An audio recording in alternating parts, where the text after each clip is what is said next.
아프리카 남서부 나미비아 공화국의 나미브 사막. 이곳의 원주민 킴바족 사이에서 전해지는 이야기가 있습니다. 그것은 독을 품은 땅속의 용이 숨을 내쉰 숨구멍이요. 마치 누가 컴퍼스로 그린 듯 지름 2m에서 15m에 이르는 수천 개의 원이 있는 나미브 사막의 페어리 서클입니다. 저게 이거 뭐예요? 신기하다. 우리가 그 중동판 나스카 라인 빅서클에 대해서 소개한 적이 있는데 그거는 이제 정체불명의 인공 구조물이었는데 그렇죠. 이것도 그럼 혹시 누가 만든 거예요? 저거를 아닙니다. 나미브 사막의 페어리 서클은 마치 살아있기라도 하듯 비가 온 뒤 사막에 풀이 자라기 시작하면 그때 나타나는데요. 진짜? 기묘한 건 서클 안에는 그 어떤 식물도 자라지 않는다는 겁니다. 아, 저게 저렇게 돼 있어요? 가까이 보면? 그렇습니다. 아니 저 서클은 그냥 누가 선 그어놓은 것 같이 돼 있네. 무슨 구조물이 있는 게 전혀 아니네요. 아, 근데 저게 풀도 안 잡는다는 거 너무 웃긴다. 자, 심지어 이 페어리 서클은 크기가 점차 커졌다가 다시 줄어들고 결국엔 사라져버리고 맙니다. 그럼 막 누가 뽑진 않았을 거야, 저 사막 한가운데. 페어리 서클이 생기는 이유가 도대체 뭐예요, 그러면? 자, 그동안 수많은 과학자들이 다양한 가설을 제기했는데요. 그중 유력한 첫 번째 가설, 바로 기후설입니다. 나미브 사막의 페어리 서클은 식물이 물을 얻기 위해 스스로 만든 패턴입니다. 2013년 남아공 케이프타운 대학의 마이클 크레이머 교수는요. 건조한 기후 속에서 부족한 물을 차지하기 위해 식물들이 치열한 경쟁을 벌인 결과 물을 공급받지 못한 식물이 시들어 죽고 사라진 것이라고 주장했습니다. 자, 근데 기후 때문이라고 하기엔 근거가 좀 부족한 게 네. 사막은 많거든요. 그러니까 뭐 사하라 사막, 고비 사막 여러 사막들이 있는데 그렇지. 굳이 이 사막에서만 페어리 서클이 나타난다. 이거 믿기 어렵거든요. 자, 그래서 두 번째 가설을 보여드리겠습니다. 흰개미설. 예, 나미브 사막에 페어리 서클이 있는 곳에 항상 흰 개미가 있었습니다. 2013년 독일 함부르크 대학의 노르베르트 유르겐 교수는요. 흰개미가 식물의 뿌리를 갉아먹어 식물이 시들면서 아무것도 자라지 않는 페어리 서클이 발생. 그리고 흰개미가 점차 외부로 식물의 뿌리를 갉아먹어 나가면서 서클이 더 넓어진다고 주장했습니다. 야, 이거는 그럴 수도 있겠네요. 이렇게 말하면. 흰 개미 때문에 집도 무너지고. 개미집도 크고. 네. 하지만 아직 단정하긴 이릅니다. 나미브 사막의 페어리 서클은 왜 하필 원형인지, 왜 원과 원 사이의 거리가 일정한지 정확한 이유는 밝혀지지 않은 건데요. 그리고 2014년 호주 아웃백의 사막에서도 나미브 사막과 유사한 페어리 서클을 발견. 어허.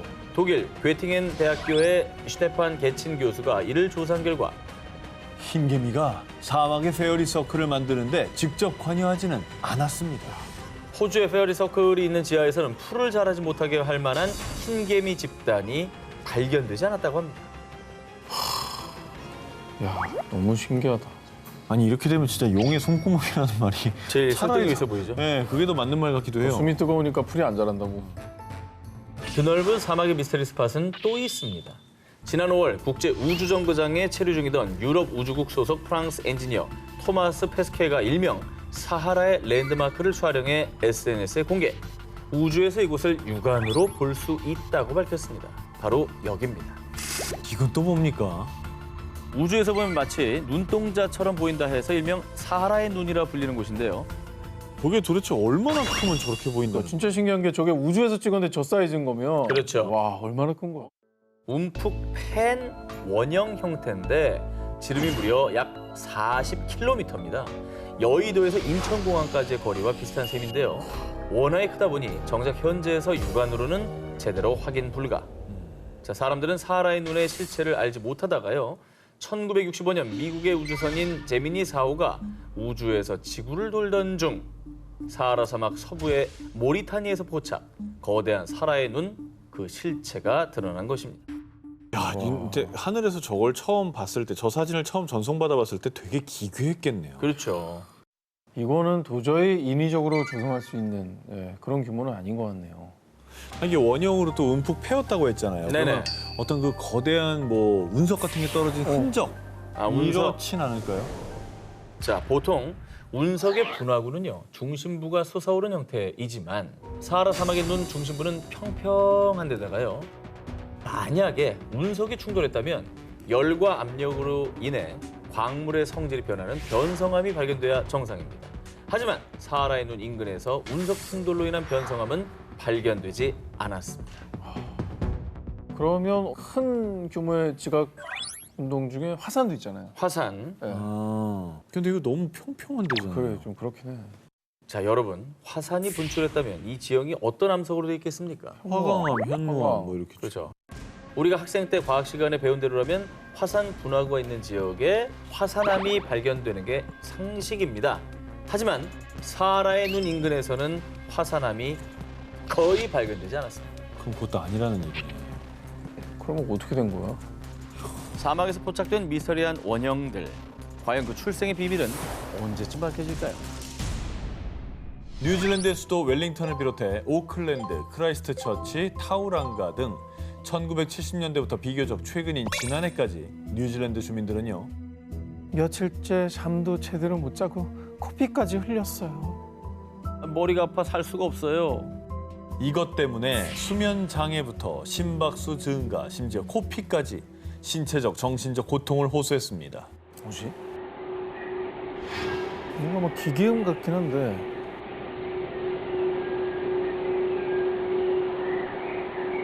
아, 뭔가 막 울음소리 같은데 이거? 얘기하다 울고. 막 이런. 예. 이런 소리가 계속 들리는 거예요. 아, 그러니까 호.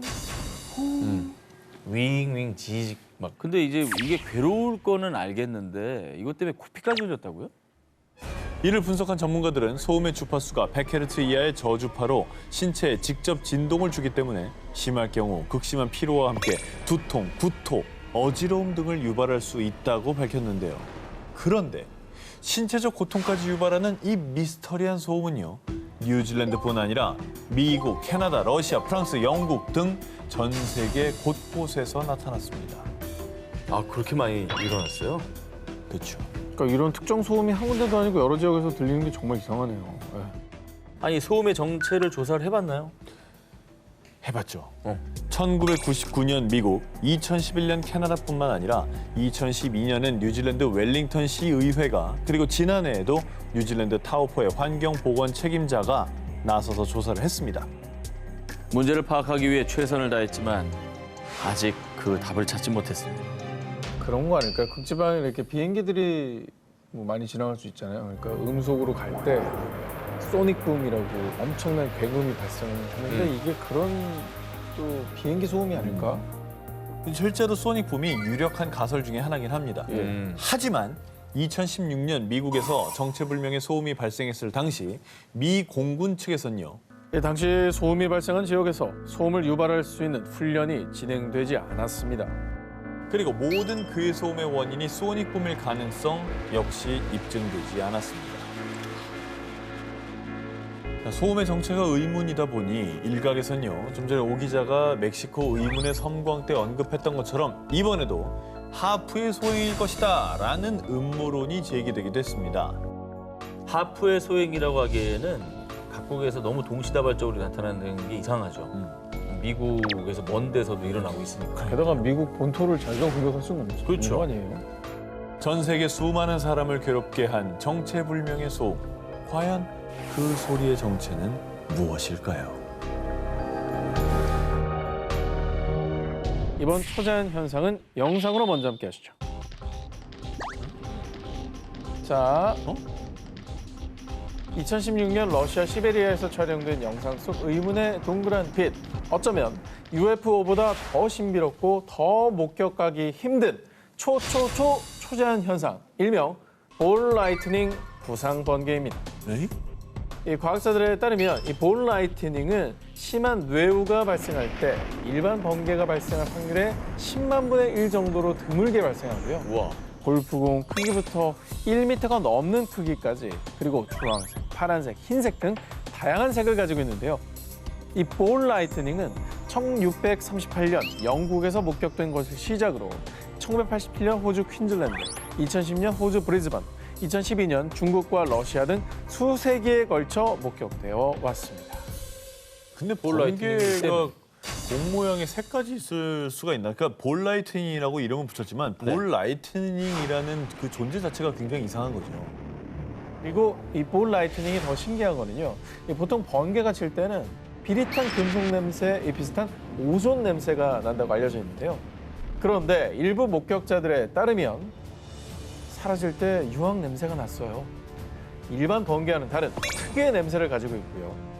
뿐만 아니라 볼 라이트닝은 벽이나 유리를 통과하며 지표면에서 발생하기도 하고요. 심지어 때때는 폭발까지 일으키는 등 우리의 상식을 깨는 특징을 가지고 있습니다. 진짜 희한하네. 이상하다. 이건 뭐 전혀 다른 번개랑 같은 구석이 하나도 없는 거예요. 원인을 아직 밝히지 못한 건가요, 그러면?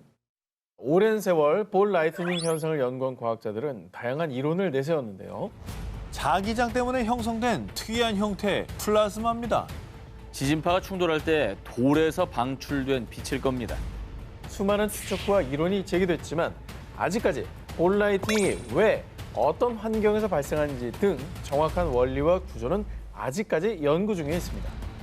근데 과학기술이 꽤 발전했다고 했는데도 아직도 이렇게 모르는 게 많네요, 우리가. 그러니까요. 네. 참 신기한 일입니다.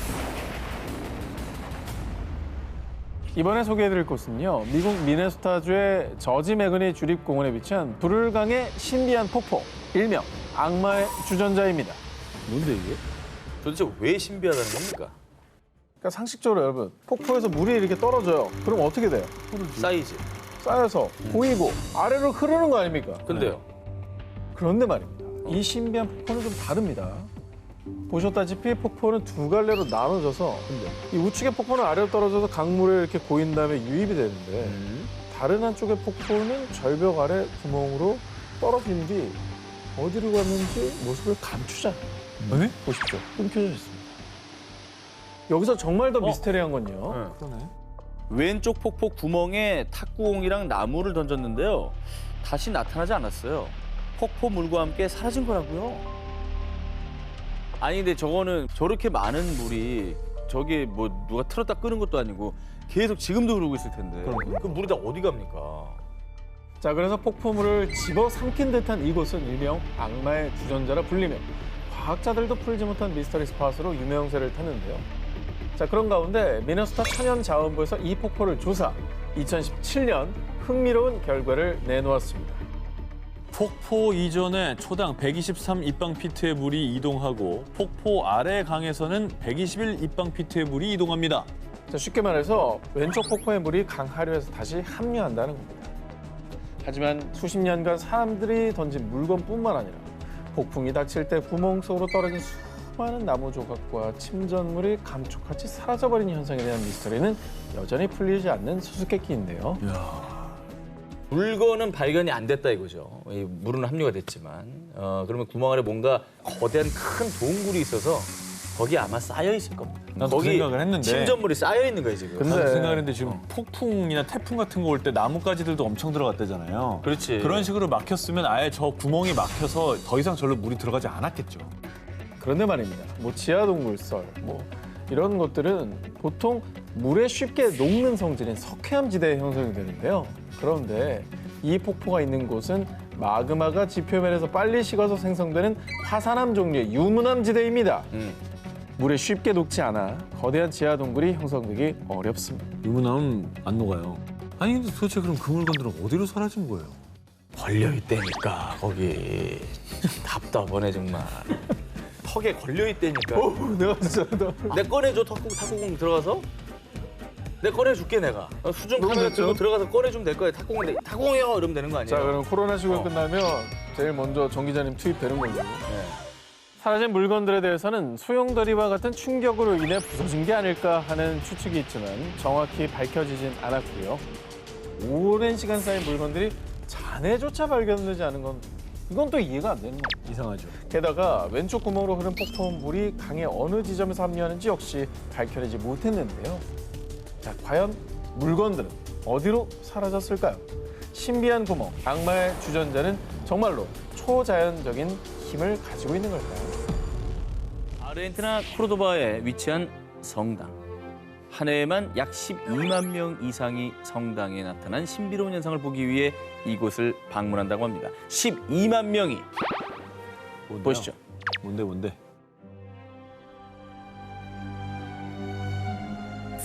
자, 어떻습니까? 뭐였어요? 뭐가 있었어요? 신비로운 현상이 나타나지 않습니까? 못 봤나 봐. 뭔 그걸 신비로운 모르셨어요? 현상이 있었어요? 사람들이 성당을 방문하는 이유는 오묘한 빛을 띤 특별한 성모상 때문입니다. 분명 성모상이 있었는데 없어졌어요.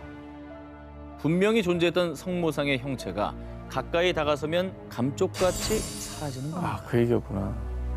멀리서 봤을 때 보였고. 멀리선 보이죠. 가운데 초록색 바탕 말하는 거죠? 특수장치 3D? 인위적으로 구현한 게 아니라요. 성모상이 위치한 벽감엔 아무것도 존재하지 않았고요. 초자연적으로 성모상의 형상이 나타난 것입니다. 이야, 이거 뭐냐, 신기하네. 1927년 성당이 건립됐을 당시 현재 성모상이 나타나는 벽감에는요. 성모상이 안치돼 있었습니다. 아, 원래 동상이 있었다고? 그렇죠. 아. 그런데 2011년 낡은 성모상을 복원하기 위해 벽감에서 빼냈지만요. 아니, 이럴 수가. 신이시여, 어찌 이런 일이. 성모 마리아가 강림하셨다. 한 사제가 텅 빈 벽감에서 빛나는 성모상을 발견. 그때부터 지금까지 계속 이유도 원인도 설명 불가한 초자연적인 현상이 발생하고 있고요. 수많은 신자들과 일반인들도 신비로운 성모상을 보기 위해 성당을 방문하고 있는데요. 그리고 카톨릭 수도회에서도 축복받은 성모 마리아의 현신은 지금까지도 합리적으로 설명이 불가합니다. 라며 이 성당에 나타난 성모상을 종교적인 초자연 현상으로 받아들이고 있습니다. 야, 이거 희한하다. 저기서 뭐 종교적으로 이렇다라고 말할 만한데 사실 그걸 빼고 과학적으로 봤을 때도 네네. 저게 무슨 뭐 원리나 이런 걸로는 설명이 안 될 것 같은데요. 그렇습니다. 성당에 나타난 기적의 성모상, 구원을 바라는 이들의 바람이 만든 기적일까요? 아니면 신도들의 믿음에 응답하는 신의 메시지일까요? 1949년 러시아의 지질학자 와딤 코르파코프가 시베리아 남동쪽 이르쿠츠크를 찾았는데요. 이게 모스키? 자, 그의 시선을 사로잡은 거대한 무언가. 뭘 봤는데요? 거대한 무언가? UFO? 자, 일명 시베리아의 독수리 둥지로 불리는 파톰스키 분화구인데요. 아이고, 엄청 크네. 눈동자 같아요. 정말. 자, 석회암으로 이루어진 파톰스키 분화구의 규모는요. 지름 160m에 높이 40m. 무게는 무려 약 100만 톤. 그리고 생성 시기는 약 300년 전이라고 추측했는데요. 300년 전? 분화구면 화산 폭발 이런 걸로 만들어진 거 아닌가요? 그렇겠죠. 자, 과연 그럴까요? 처음엔 전문가들도 모양이나 규모 등을 근거로 당연히 화산 분화구일 것으로 예측했는데요. 그런데 이 파톰스키와 가장 가까운 화산은 수천 킬로미터 이상 떨어져 있었습니다. 이후에 이 미스터리한 파톰스키 분화구의 생성 원인에 대해 무수한 추측이 쏟아졌습니다. 파톰스키는 운석 충돌로 만들어진 겁니다. 아닙니다. 러시아의 비밀 핵실험 장소였을 겁니다. 그럴 수도 있겠다. 그러나 파톰스키에서는 운석 충돌로 생길 수 있는 그 어떤 물질도 찾을 수 없었고요. 방사능 관련 조사에도 나섰지만요. 방사능 성분이 단 1%도 검출되지 않았다고 합니다. 둘 다 아니네. 자, 그런데 지난 2018년에 또 새로운 가설이 제기됐습니다. 과거 지하에서 마그마가 흘러들어 수증기가 폭발하면서 생성됐다는 주장. 하지만 이 역시 파톰스키 근처에서 마그마의 존재를 증명할 만한 흔적이 발견되지 않아 여전히 물음표로 남아있다고 합니다. 진짜 신기하네. 울창한 숲속에 우뚝 솟아있는 파톰스키 분화구. 그곳에선 과연 어떤 일이 있었던 걸까요? 하와이 남쪽 태평양의 깊은 바닷속에 전 세계에서 유일무이 오직 이 해역에만 존재하는 기이한 흔적들이 있습니다. 우와. 어머, 저게 뭐야? 아니, 이렇게 뭐가 지나간 것 같은데? 자국을 이렇게. 발자국? 네. 자, 이 사진은 2018년 영국 국립해양연구센터가 하와이 남쪽의 태평양 해역을 탐사하던 중 우연히 찍은 건데요. 심해 4,000m 해저에서 발견된 이 구덩이들은 깊이가 약 13cm에 대략 6에서 13m 간격으로 늘어서 있었습니다. 놀라운 건 이런 구덩이가 무려 3,500개가 넘는다는 겁니다. 대체 이 구덩이들은 뭘까요? 이 구덩이들은 지질이나 해양학적으로 봤을 때 절대로 자연적으로 생길 수 없습니다. 저건 혹시 저기서만 사는 어떤 생물들의 집 아니에요? 맞아요. 집 아니면 아예 그 표면 아래 사는 거죠. 그래서 숨쉬기 위해서 우리 갯벌 가면은 그런 데 조개들이 있죠. 이렇게 숨구멍이 있잖아요. 그렇죠. 그런 것처럼 그 아래 사는 것들이 이렇게 숨 쉬려고. 그 또한 합리적인 의심입니다. 말씀하신 것도. 그런데 이 구덩이들이 미스터리인 진짜 이유가 있습니다. 이 해역의 심해 생물 중에는 이런 흔적을 남길 만한 게 없습니다. 연구팀이 영국 왕립학회 오픈 사이언스에 게재한 논문에 따르면요. 심해에서 사냥을 하는 고래 일종인 민부리 고래가 어. 바닥에 붙어 사는 먹이를 빨아들이다가 이와 비슷한 흔적을 남긴다고 합니다. 하지만 지금까지 민부리 고래가 심해 4,000m까지 잠수한 기록은 전혀 없다고 합니다. 그럼. 제가 심해요 이런 거 되게 좋아하거든요. 다큐멘터리. 응. 근데 아직도 들어갈 때마다 새로운 종들이 막 발견되잖아요. 그럼. 그러니까 우리가 뭔가 모르는 생물이 있지 않을까라는 생각이 들면서 생명체 흔적이라고 저는 개인적으로 생각해요. 뭐 생명체가 아닐 수도 있겠죠. 포세이돈이 살고 있나요? 그럴 수 있죠. 삼지창. 용왕님이 다 있을 수도 있고. 삼지창 자리 아니에요? 삼층으로 이렇게 했나 지나가면서 보다. 이렇게 찍고 지나간 거야. 내가 왜 이걸 따라하고 있니? 아, 정말. 옆에 있으면 올마. 태평양의 심해 4,000m. 그 의문의 구덩이는 대체 무엇일까요? 그리고 언제쯤 그 미스터리가 수면 위로 드러나게 될까요? 지구와 가까우면서도 비슷한 환경을 갖추고 있어 제2의 지구로 불리는 행성, 화성. 자, 1975년 나사가 화성으로 쏘아 보낸 무인 탐사선 바이킹 1호, 2호를 시작으로 수많은 나라에서 무인 탐사선을 보내 화성에 대한 연구를 활발히 하고 있죠. 자, 그런데 무인 탐사선들이 지구로 보낸 사진들은 대충격과 함께 수많은 의문들을 안겨주고 있습니다. 왜요? 뭐야? 신발 자국 아니에요? 네, 뭐 이렇게 쓸린 거 아니야, 이렇게? 쓸리기도 한 것 같고 누가 이렇게 쌓아놓은 것 같기도 한데요. 자, 2015년 화성 지표면에서 발견된 미스터리. 무언가의 쓸린 자국이 보입니다. 자, 그리고 2018년도에 발견된 정체 모를 검은 상자들. 저거 저런 게 문 있다고? 아니에요? 문? 어디 자. 들어가는 입구? 이 사진을 본 전 세계 UFO 사냥꾼들은 바퀴에 쓸린 자국은 UFO가 화성에 비상 착륙할 때 생긴 흔적이며 이야. 검은 상자는 UFO가 있는 기지로 연결되는 통로의 입구라고 주장했습니다.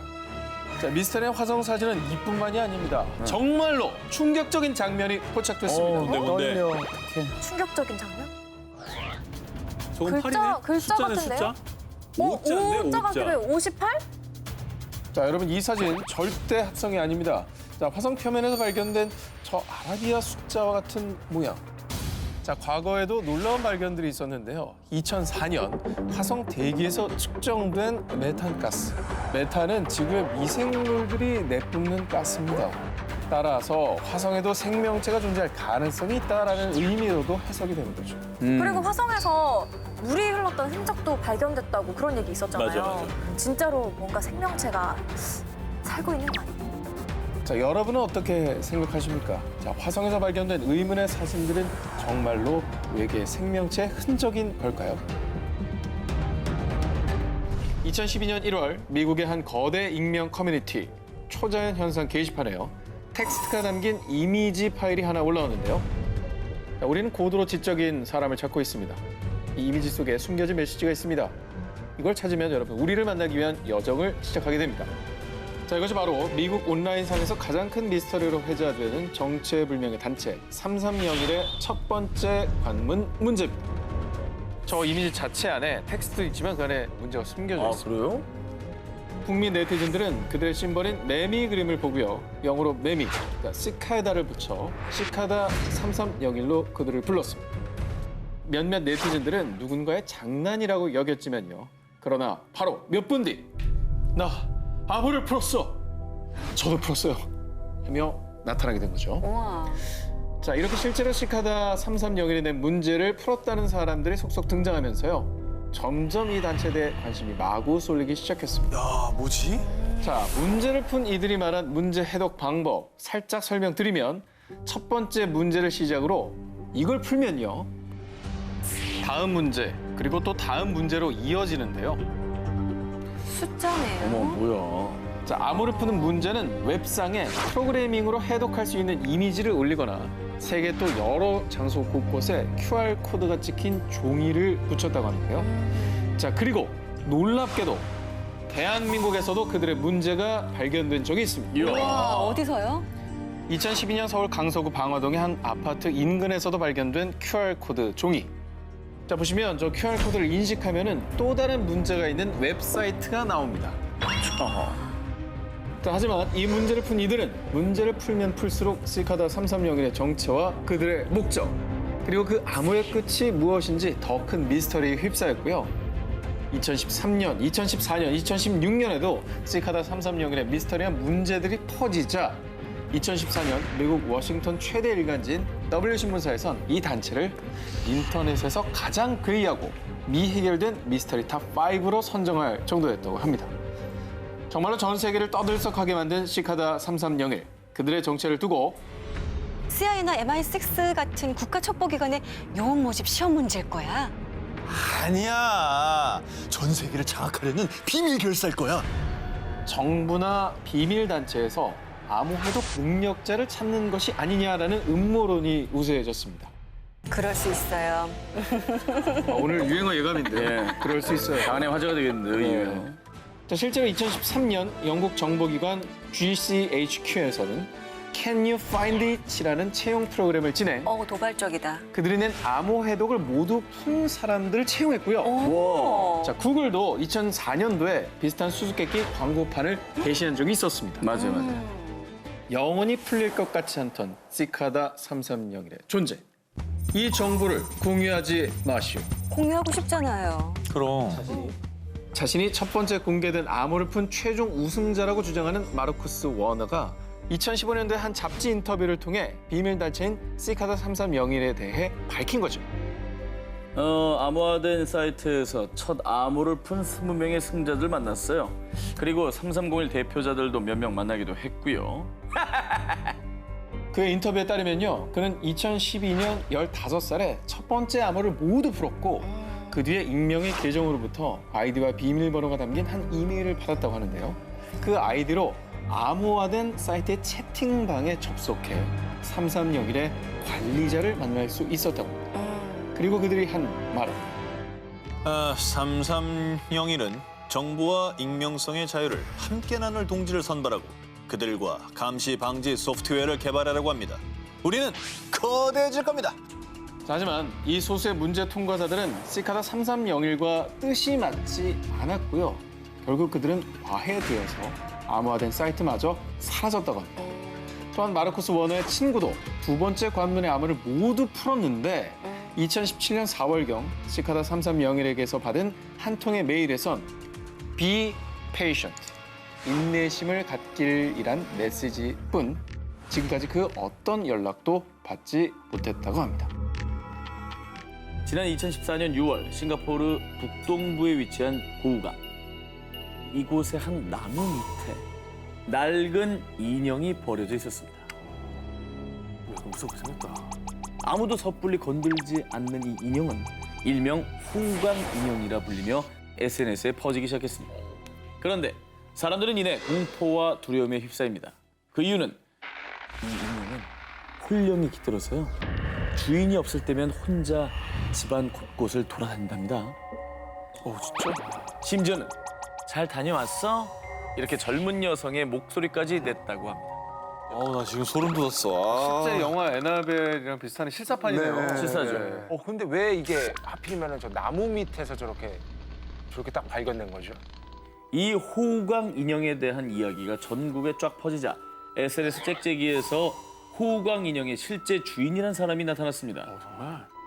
인형 주인은 이 인형을 갖고 있으면 늘 미스테리한 현상이 일어나자 인형을 버리려고 했는데요. 하지만 아무리 버리려고 해도 버려지지 않는 이 인형. 그런데 버릴 수 있는 방법을 찾아냅니다. 바로 눈. 이 눈을 가리면 인형이 집을 찾아오지 못한다는 거였죠. 그래서 안대를 씌웠구나. 그리고 안대의 아랍어로 알라의 이름으로 앞이 안 보이게라고 글귀를 쓴 뒤 인형의 저주를 봉쇄한 것입니다. 인형은 SNS에 알려지고 난 뒤 사라졌다고 합니다. 그런데 한 10대 소년이 인형의 안대를 벗기고 사진을 찍어갔다는 목격담이 들리고 있습니다. 혹시 집에 낯선 인형이 있지 않나요? 얼른 안들을 씌우십시오. 저주가 덮치기 전에 말이지. 2013년 5월 미국의 한 채널에서 사람들의 상상 속 신비의 존재 인어에 대한 다큐멘터리를 방송했습니다.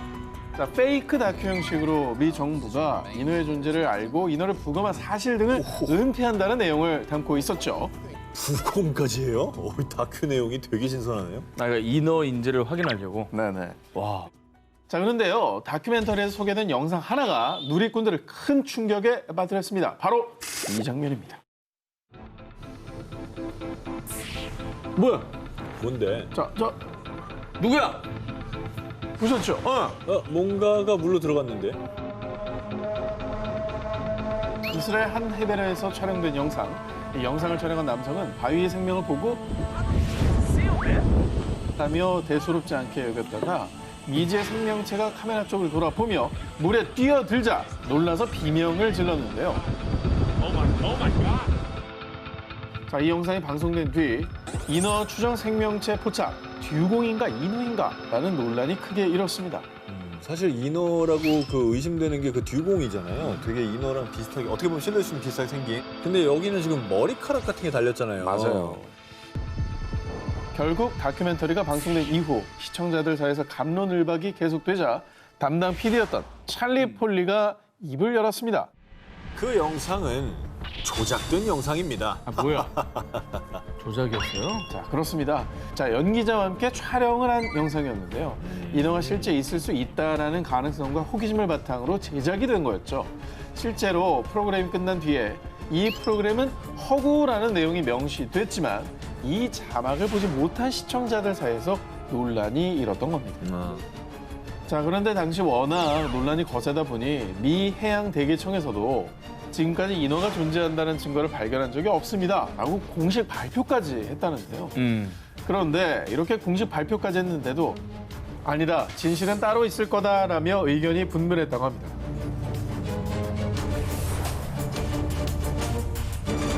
(1981년) 영국 동부의 해크니 마쉬스의 한 숲속에서 4명의 어린 소년들이 놀고 있었습니다. 그런데 저게 뭐야? 아니 왜 놀랬어요? 아이들의 증언에 따르면 거대한 몸집을 하고 온몸은 털로 뒤덮여 있고 기괴한 울음소리를 내며 나타났는데 한 번도 본 적 없는 기괴한 짐승이었다고 합니다. 그런데 아이들의 목격담이 퍼지자 사람들이 저마다 공포에 떨며 한 말이 해크니 괴수가 드디어 모습을 드러냈다. 해크니그에서 들어본 것 같은데. 들어봤어요? 약간 옛날 바야바 같은 애들 아니에요? 오. 들어본 것 같아요. 저는 처음 들어봐요. 아, 그래요? 네. 자, 어쨌든 이 해크니 괴수, 사실 오래전부터 해크니 지역에서는 괴담이 하나 있었습니다. 깊은 습지에 정체불명의 괴수가 살고 있으며 이 괴담을 더 공포스럽게 만든 건 실제로 1년 전인 1980년에 습지 인근의 강에서 곰 2마리의 사체가 발견됐는데 충격적이게도 머리는 없고 피부가 벗겨진 아주 끔찍한 상태였다고 합니다. 그래서 지역 주민들 사이에서는 해크니 괴수의 짓이라는 소문이 더 퍼졌고 마을을 더 공포의 도가니로 몰아넣었던 거죠. 사실 곰이면은 최강자 아닙니까? 그렇죠. 근데 뭐 속절없이 당한 모습이 나왔으니까 이거는 괴수밖에 없다라고 판단할 수밖에 없는 거죠. 아니 뭐 당한 걸 떠나서 목이 날아갈 정도면 그러니까. 곰을 제압했다는 얘기거든 완전. 완전 제압했죠. 예. 소년들이 습지에서 괴수를 목격한 이후에 50여 명의 경찰들 그리고 헬기까지 동원돼 해당 지역을 샅샅이 수색합니다. 하지만 그 어떤 것도 발견하지 못해서 결국 사건은 미궁으로 빠졌죠. 야, 이게 뭐 진짜 괴수가 있는 건가요? 아니면 뭐 대체 뭐죠? 뭐 단서가 없나? 대학생이던 헬렌 머레이가 우연히 숲에서 찍은 이 사진. 이게 뭐야? 털은 많네 진짜. 야, 이게 뒷모습인가? 이게 도대체 구분이 안 되네. 어떤 모습인지 아니면 뭐 신체 일부인지. 이 사진이 공개된 뒤 해크니의 괴수 재출몰. 과연 정체는 이라며 당시 영국 신문의 일면에까지 보도가 됐고요. 야 신부님은 꽤 신빙성 있는 거네 이거. 그렇죠. 나 인정을 한 거죠. 저 그냥 막 사진의 설이 진위를. 아니고. 네. 그런데 그렇게 해크니의 괴수의 정체가 세상에 드러나려 할 때 한 가족들이 해명에 나섰는데요. 사진 속 짐승은 해크니의 괴수가 아니라 우리 집 윌로우예요. 사진에 찍힌 해크니의 괴수가 폴 가족들과 숲에서 함께 산책하던 대형 반려견이라는 겁니다. 아이고. 아 근데 진짜 무섭다. 검은 털을 가진 뉴펀들랜드 종으로 이름은 윌로우. 당시 4살로 키가 무려 152cm에 달한 초대형견이었는데요. 엄청 크구나. 4살이? 그래서 그러니까 사진 속의 어떤 찍힌 모습이 괴수로 오인이 된 거네요. 하지만 예? 사진을 찍은 헬렌은 제가 본 건 개가 아니었어요. 분명 괴수라고요. 그날 숲에서 보고 사진을 찍은 건 결코 개가 아닌 괴수라고 주장했습니다. 그럼 그 30년 전에 곰은 누가 죽인 거예요?